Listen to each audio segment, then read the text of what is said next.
बिस्मिल्लाहिर्रहमानिर्रहीम। अस्सलाम वालेकुम। कैसे हैं स्टूडेंट्स? आज हम इस वीडियो में करने जा रहे हैं CS301P जो हमारा डेटा स्ट्रक्चर्स का प्रैक्टिकल सब्जेक्ट है। इसकी असाइनमेंट नंबर 2 इंशाल्लाह उसका कंप्लीट सॉल्यूशन मैं आपको प्रोवाइड करूंगा, कंप्लीट कोड आपको लिखवाऊंगा और ताकि आपका कोड आसानी से लिख सकें और आप असाइनमेंट में कंप्लीट मार्क्स ले सकें। ठीक है जी स्टूडेंट्स। तो इसकी लास्ट डेट जो सर ने दी है वो दिसंबर 22 2025 है और असाइनमेंट फ़ाइल डाउनलोड करने के लिए जस्ट आप यहाँ क्लिक करेंगे तो आपकी असाइनमेंट फ़ाइल डाउनलोड हो जाएगी। और ये जो आपका सोल्यूशन बनेगा इस असाइनमेंट का वो सिर्फ़ और सिर्फ कंप्यूटर या लैपटॉप पर ही बन सकता है, मोबाइल पर इम्पॉसिबल है। तो स्टूडेंट्स, मैं ये जो ज़िप फाइल सर ने दी है इसके फ़ोल्डर में जाता हूँ तो मैं आपको इसको एक्सट्रैक्ट करना दिखा देता हूँ। आप जस्ट यहाँ लेफ़्ट क्लिक करेंगे तो बल्कि राइट क्लिक करेंगे तो यहाँ आप ये एक्सट्रैक्ट फाइल्स पर जाएंगे। ठीक है, तो ये फाइल्स एक्सट्रैक्ट हो जाएंगी, ज़िप हमारे पास खुल जाएगी इस फोल्डर की। ठीक है जी, ओके करते हैं। ये लें जी, ये हमारे पास येस टू ऑल कर देते हैं। असल में मैंने पहले की हुई है, मैं आपको दिखा देता हूँ। यहाँ ऐसे आप जब इस फोल्डर को ओपन करेंगे आपके पास होगा तो सर ने एक और अंदर फोल्डर बनाया हुआ है जिसको कहते हैं राइट अप ज़िप फाइल।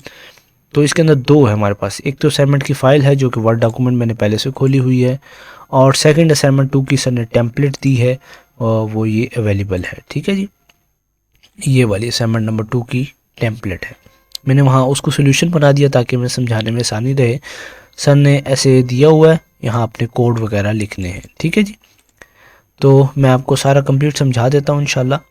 तो स्टूडेंट्स, इसका सर ने थोड़ा सा हमें हदायत दी हैं कि आपने जो फ़ाइल सबमिट करनी है वो असाइनमेंट 2 टेम्पलेट के नाम से करनी है। यही फ़ोल्डर उस फाइल का नेम होना चाहिए जो C++ की सोर्स फाइल जो है वो आपने सबमिट करनी है। मैं आपको दिखा देता हूँ वो सोर्स फाइल कैसी होती है, ये ऐसी। ठीक है जी, ऐसा फ़ोल्डर आपके पास बना होगा तो ये वाली फ़ाइल आपने सबमिट करनी है, ये वाली, ना ये करनी है ना ये करनी है। ठीक है जी, तो स्टूडेंट्स, इसकी लास्ट डेट 22 है जैसे मैंने आपको पहले बता दिया है।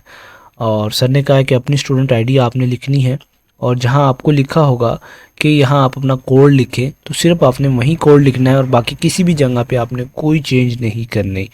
तो जो फंक्शंस आपने इम्प्लीमेंट करने वो सर ने 4 हमें दिए हैं। इंसर्ट रिकॉर्ड का है, डिलीट रिकॉर्ड का है और सर्च REC का है और फाइंड मैक्सिमम नंबर का है। ये 4 फंक्शंस आपने यूज़ करने हैं, इसके अलावा कोई फंक्शन सर ने का यूज़ नहीं करना। तो इसमें मैं आपको ये काफ़ी सर ने बड़ी डिटेल समझाने के लिए लिखी हुई है कि एक आप IT डिपार्टमेंट में काम कर रहे हैं जहाँ एक डिजिटल रिकॉर्ड सिस्टम होता है, जहाँ आपको एक नंबर मैनेजमेंट सिस्टम बनाना है, किसके इस्तेमाल करते हुए, PindSHT के इस्तेमाल करते हुए। ठीक है, उसमें लिंक्ड कर देनी है आपने नोट्स को। ठीक है, सिस्टम स्टोर करेगा और मैनेज करेगा यूनिक नंबर को by perform BST operations such as insertion, deletion, searching in order traversal and finding the maximum values। तो पहले हम बाइनरी सर्च की जो वैल्यूज़ होंगी उनको इनिशलाइज करेंगे, फिर उसमें से एक नंबर डिलीट करेंगे, फिर एक नंबर फाइंड आउट करेंगे और फिर उसमें मैक्सिमम वैल्यू फाइंड आउट करेंगे। 4 हमने काम करने हैं, सर ने हमें जो टास्क दिए हैं। तो ये हमारे पास आउटपुट है, इसमें से आपको समझने में आसानी होगी क्योंकि आपने कोड लिखना है ताकि आपको समझ आए। ऐसे आपने ये थोड़ा सा ऊपर लाइनें वगैरह लगा के अपनी स्टूडेंट आईडी लिख देनी है। सर ने ये बता दिया कि यहाँ आपने रिप्लेस करनी होगी 2 to 5, 5 काम आपने जो इस असाइनमेंट में करने हैं। ठीक है जी, पहला आपने क्या करना है कि इंसर्शन डाटा करना है। जो सर ने डाटा हमें दिया है ये दिया है 50, 30, 70, 20, 40, 60, 80, इसको आपने ऐड कर देना अपने कोड के अंदर और फिर आपने इनको जनाब एक असेंडिंग ऑर्डर में अरेंज कर देना है। ये हमने अरेंज कर लिया। फिर हमने जनाब उसमें से 30 डिलीट कर देने हैं। 30 डिलीट हुआ तो 40 इधर करीब आ गया, तो ये ऐसे हमने कर लिया। फिर सर ने हमें चौथा काम जो दिया है वो ये है कि सर ने कहा है कि आप 70 को इसमें फाइंड आउट करें। तो अगर 70 इसमें हमारा मौजूद होगा कोड चलते हुए तो हमें ये कहेगा फाउंड, वरना कहेगा नॉट फाउंड। ठीक है जी, और फिर सर ने कहा कि इसी लाइन में से आपने मैक्सिमम वैल्यू फाइंड आउट करनी है।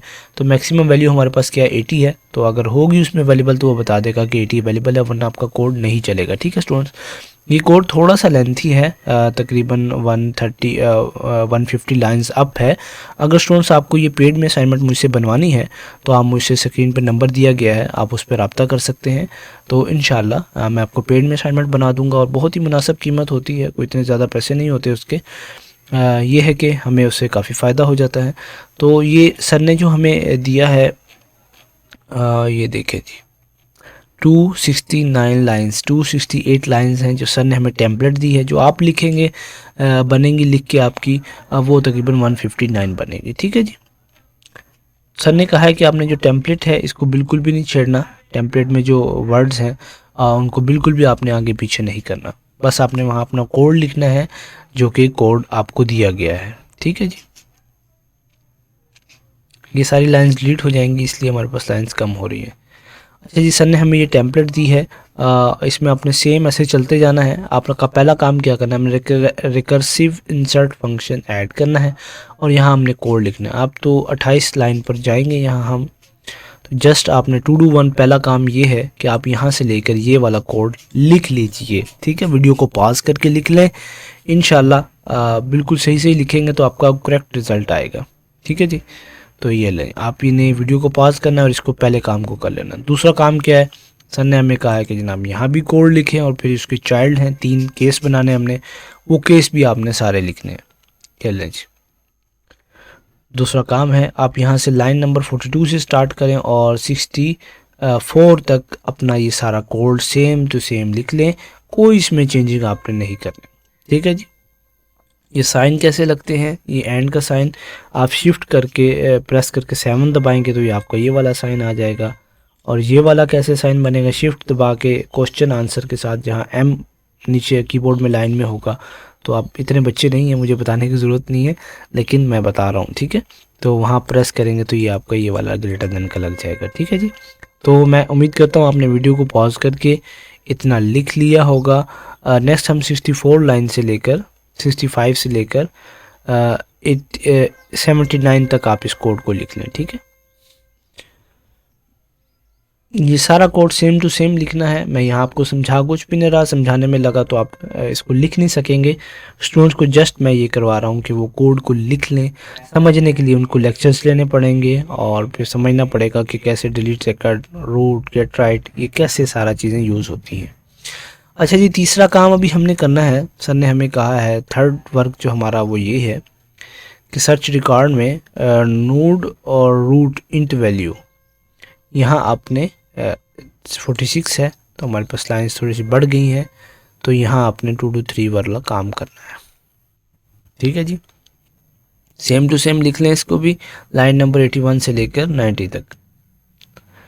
वीडियो को पॉज कर लें, मैं आपको नेक्स्ट करवा रहा हूँ। 2 to 4 हमारे पास क्या है कि हमने maximum value function found out करना है। तो ये आप यहाँ से लेकर 92 से लेकर और 102 तक ये वाली लाइन कंप्लीट्स लिख ले। ठीक है, कमेंट्स की लिखने की इतनी ज़रूरत नहीं है, लेकिन सर ने लिखी हैं तो हम लिखेंगे तो इंशाल्लाह उससे सर खुश भी होंगे और अच्छे नंबर भी देंगे। ठीक है जी, तो लाजमी इसको लिख लीजिए। अच्छा जी, नेक्स्ट हम देखते हैं सर ने हमें क्या काम दिया है। सर ने लाइन नंबर हमें 73 पर एक काम दिया छोटा सा, वो ये है कि हमने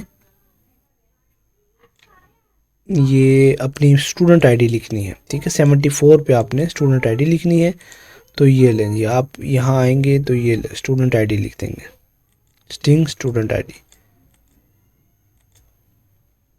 सेम टू सेम लिखिएगा स्टूडेंट्स, ताकि जो आपकी स्टूडेंट आईडी हो ये वाली नहीं लिखनी है आपने, फिर आपके 0 मार्क्स आएंगे। ठीक है जी, बस ये हमारा काम था इसमें करने वाला। बाकी जस्ट आपकी टेम्पलेट है, उसको आपने बिल्कुल भी नहीं छेड़ना। यहाँ लाइंस इसलिए ज़्यादा हो गई हैं, 1 मिनट, ये डबल कोड आ गया है, इसको मैं डिलीट कर देता हूँ यहाँ से। नहीं जी, कंप्लीट आपकी वैसे ही लाइंस होगी 159 तक की। आपने कंप्लीट कोड लिख लेना, इसको बिल्कुल भी छेड़ना नहीं है, कुछ नहीं करना। आपके काम जो मैंने आपको बताए, एक स्टूडेंट आईडी यहाँ लिखनी है और ये वाला 2 to 4 में, 2 to 3 में और 2 to 2 ये थोड़ा सा आपका लेंथी है, ये इसके आपने सारी चीज़ें लिखनी है। और 2 to 1 ये लिख के जब आप कोड को कंपाइल करेंगे तो आपका इंशाल्लाह कंपाइल हो जाएगा और ये वाला रिज़ल्ट आ जाएगा। देखिए, सेम वैसे ही रिज़ल्ट है जैसे सर ने हमें दिया है। मैं आपको दिखा देता हूँ, ये ले जी, बस यहाँ स्टूडेंट आईडी चेंज है और इंसर्शन डाटा है और फिर इन ऑर्डर में हमने उसको किया और फिर आफ्टर 30 डिलीशन और सर्च किया 70 तो फाउंड आउट हो गया। तो BST मैक्सिमम वैल्यू वो 80 हमारे पास है। तो स्टूडेंट ये थी असाइनमेंट हमारी CS301P की। अगर आपको ये पेड में असाइनमेंट बनवानी है तो आप मुझसे व्हाट्सअप नंबर पर रब्ता कर सकते हैं जो स्क्रीन पे आपको शो हो रहा है। तो इंशाल्लाह आपको बहुत ही मुनासिब कीमत में बना कर दे दी जाएगी। और थोड़ी सी अपडेटो कॉपी ना कीजिएगा, थोड़ी बहुत चेंज कर सकते हैं, आप लाइन एक आगे पीछे कर सकते हैं, गेटर्स सेटर्स, ठीक है। इसके आगे थोड़ा सा कोमाज वगैरह लगा दे ताकि पता चले कि मैंने अपना कोड लिखा है, ठीक है जी। ये जैसे ये वाली लाइन है, अगर इसको मैं यहाँ नीचे कर दूँ तो मेरे कोड में कोई फ़र्क नहीं पड़ेगा, रिजल्ट में कोई फ़र्क नहीं पड़ेगा, ठीक है। इस से हमने कुछ थोड़ी बहुत चेंजिंग लाजमी कर देनी है। वीडियो देखने का शुक्रिया। अगर आपको ये पसंद आई वीडियो तो आप मुझे कमेंट सेक्शन में बताएं। अगर कोई इशू है तो आप कमेंट सेक्शन में भी बता सकते हैं, मुझे व्हाट्सअप भी कर सकते हैं। अगर आपको इसको सोल्यूशन चाहिए तो मुझे व्हाट्सअप करें, इंशाल्लाह आपको बहुत ही मुनासिब कीमत में प्रोवाइड कर दिया जाएगा। जज़ाकल्लाह खैर।